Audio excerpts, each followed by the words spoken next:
Greetings and welcome to One Sparkle Love, Spirituality in a Modern World. Now today's sermon session is going to be a little different. Now I did accounting for 13 years. That would be in accounts receivable, accounts payable, and bookkeeping and all that jazz, alright? Now, I did that for 13 years, worked in a freight forwarding company. I was the assistant to the vice president of research and development that made prosthetic parts. I worked in workman's comp. I worked freight forwarding. I worked in all different kinds of places in a couple different states. Also at the law office. Yeah, I forgot about that. And so I did that for 13 years, 65 words a minute. And 10K by touch. That means 10,000 keystrokes per minute by numbers. Because when you work in accounting, you got to be spitting out checks. So I was up to 65 words a minute. And you do your 10 key on the keyboard of your computer without looking. Boom, boom, boom. And when you do it 65 words a minute, you must learn to focus. So you're seeing the tree in the forest. All right? Now, that means you don't just type per letter, per word. You type per sentence. So you just spit out those paragraphs and whatnot. And the last time that I decided to stop doing accounting, I was utterly bored out of my mind. So then I told my mom, I said, because we worked at the law office, I told my mom, my soul is dying. I must go. So when I was looking out at the picture window, when I worked in accounting, there were men out there with hedge trimmers and they were trimming the bushes. And I looked out that picture window and I said, that's me. I have got to go and play in the sunshine. So now I have 30 plus years in professional landscaping. Now this is a desert spoon. Now, desert spoons only grow in the desert. Now, when you have a plant, you must make sure that your plant is suitable for the environment you desire it needs to be there. Don't be bringing no tropical plants into the desert. What's wrong with you? You will create asthma in the younger generation. Dude, get your head out of your butt. You got to make sure it's a native plant because you need to know the zone. Do you live in zone number 9? Do you live in zone number 13? Learn your zone, okay?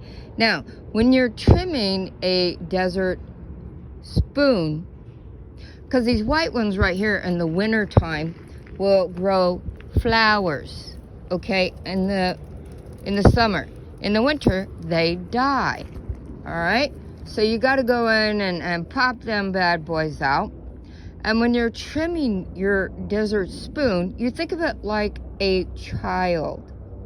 Do you want that child to be healthy vertically or horizontally? You must clean out the dead along the bottom, all right? Because where's all the nutrients going to? It is going inside the dead, not the living.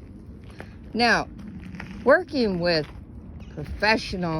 supposedly professional men in landscaping, and I've been working around for 30 years, they always whine there was too many bushes at a particular schools. Well, after you hear it so many years, you know, it takes a woman to come in and take control. So I came in and cleaned. So everything on this side of the wall and everything on this side of the wall, it came out to be 63 bushes that we took out. Took about a year and a half. And then you go and trim. You want your bushes to be waist high at your elementary schools. All right? Junior high, they could be a little bigger. And high school, they could be even bigger. And this is a bougainvillea. Same thing. When you're trimming, do not have it over a waist high. Now, when you're looking at your desert spoon, you're looking at, you want your sides trimmed, all right? Because you want it to be healthy, growing vertically, not horizontally, all right? And then you can catch all the debris that goes underneath. And so this side was 63 plants we took out. Now right now, I am working on the other side. Took 1.5 years.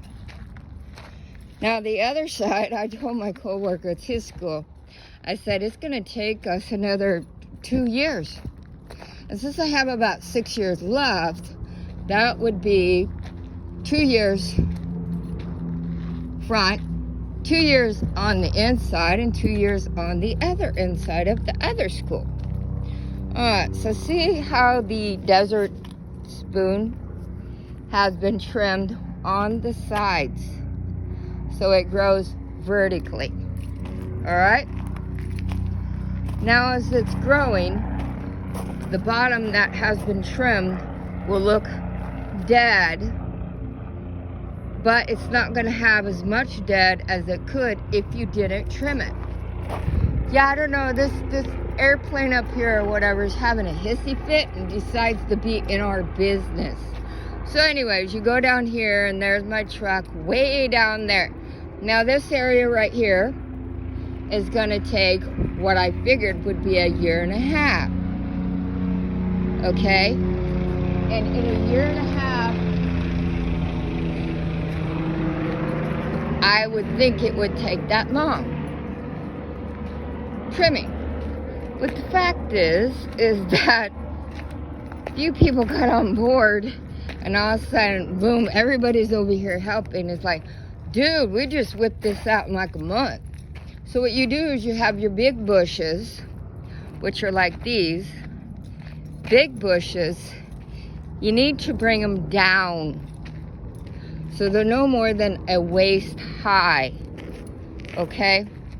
So you bring them down, or you bring them down because you're going to take them out. All right?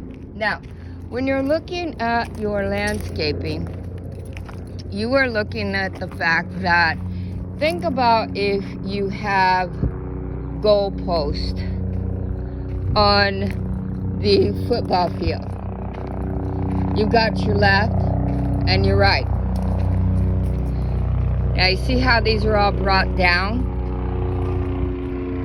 And you got your left and right of your goalpost. This guy's just having a field day, and of course I have to flip him the bird because he has to be in the middle of my business, as usual. Alright? Now, you want to look at your goalpost, and from one point to, say, the next point. This is the light post. So with your goalpost, you have the points in decorating, landscape, and feng shui. Now, in between your goalposts, you have 3 to 5 plants. That's landscape, decorating, and feng shui. Think of a V or W.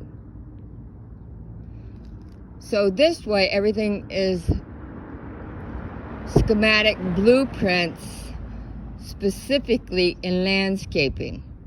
All right? So you got your goalposts. You got your 3 different types of plants, whatever those might be.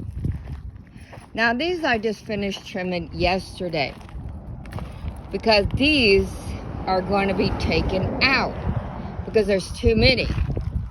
Now, they got overcombobulated. Contractors are like, let's put more in so we can make more money.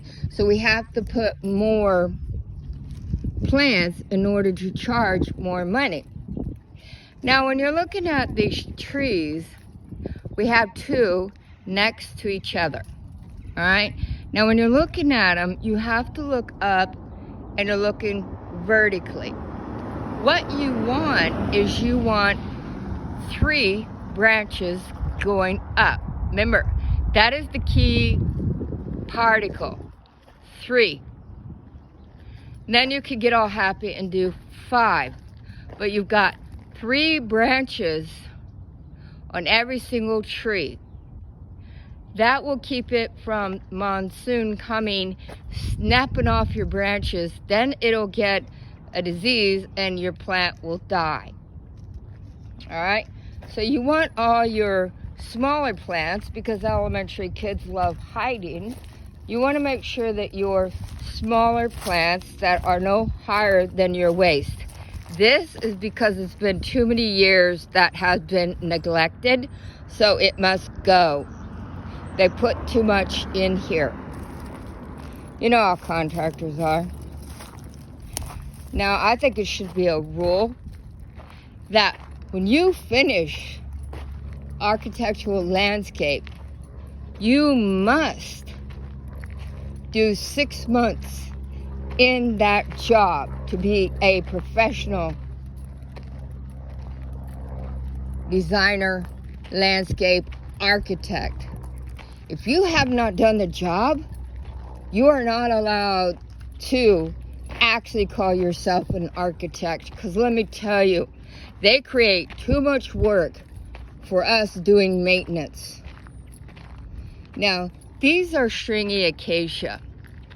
Now, the stringy acacia makes a lot of mess, but they are native to the area. So the boss wants them all taken out, and there's a lot of them.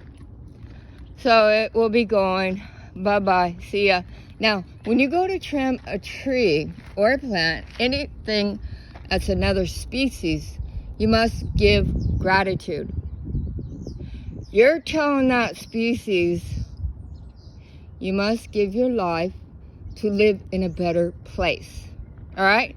That species will feel your energy and won't give you as much of a hassle if you just go in and think you're going to control something. Because that's not how it works in landscaping. 30 years professional landscaping, that's not how it works. Because the plants will have a way of getting you back. You now have either allergies, or you get stuck by thorns, or you're going to get your dues, and you'll get your paybacks. All right? Now, when I first started landscaping, I really didn't know much, but I learned as I went. Now, this is what your desert spoon looks like when it has not been maintained properly. So, of course, that one's going to go. All right. So, in my 30s, I saw my first gang mower. And this is my trusty steed. 15-foot wingspan, 11 blade, 4-wheel drive, and hydraulics. Now, when I'm traveling from field to field, I have 22 schools. That's elementary, junior high, and high school. And, you know, you got to mow the football fields, the softball, baseball, all the fields, okay? Athletic fields. So now, I have 22 schools. This is the Jacobson 9600. This was like a muscle car. It got the job done, all right? Now, the problem is it was made in Florida, all right? So when I got it, it was bought used, and let me tell you, that thing was possessed. It always had problems, but it got the job done, all right? Now, 2 years later, they finally got me another mower. So when they did, here's the new one that I'm driving now. Yeah, that's George. Isn't he so cute? That's an overstuffed gorilla. So this Jacobson is unfortunately fiberglass. They made it in England. Oh my God. Can it handle the desert? No, it can handle over 90 degrees, and we're talking maybe we might get 120 to 130 degrees in the desert. Dude, it overheats at 90. Who in the world would make a fiberglass mower and it's finicky like a female? So it has the energy, it's wishy-washy. It can't stand up to the challenge of desert mowing. Now, the other one was like male energy because it was solid, it was metal, it took care of business. The newer one is like female because they put a computer in it. Who was the brainiac that thought that was a good thing?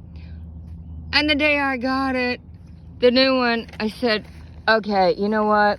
Y'all aren't very smart for getting something so stupid. So, here's George, sitting on, when he was sitting on the big mower. That's George, my overstuffed gorilla. Yeah, he rides around in my back seat of my work truck. So yeah, I have 30 years professional landscaping. In my 30s, I saw my first gang mower and said, that's me. So I finally got to do it in my 40s. Now make sure when you're cleaning out these desert spoons, take out the dead. You have to pull it because otherwise all the nutrients will start going into the dead instead of the living. So you just gotta go in. Oh, there goes my picture. You have to go in. Oh my goodness, it's running away.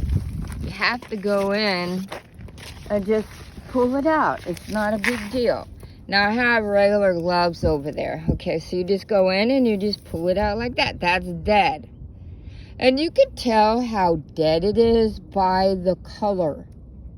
All right? Now you've got the darker, which means it's really dead. And then you've got the, see how it just snaps? These are the ones with the flowers. Okay, it just snaps out. But you've got some that are like light yellow. That means it just started dying. When it's light yellow, it starts dying. So sometimes when they start dying, it's not going anywhere. It hasn't been dead long enough. So we won't be able to take it out. Like, oh, that one went out. But anyways, you just have to keep going. See how it's like dead? It has not been maintained properly. So we're sending it into the landfill so that it can have a new life. Because remember, plants have energy. They're a species, just like we are a species as a human being species. It has energy. It can feel your vibration. So the best thing to do is take care of it. If you cannot take care of it, don't have a plant. Just like if you cannot take care of a child, do not have a child. It's that simple. Now, if you need help, of course you seek out help. Maybe your parents, your reverend, your whoever you look up to, they can help you with that. And that is today's sermon session, is taking care of your plants so they can take care of you. Remember, herbs are God's gift to humans to heal. And life is love, love is life. Blessings from Reverend Dr. Juanita Lewis, DDIV, PhD, and thank you for your support.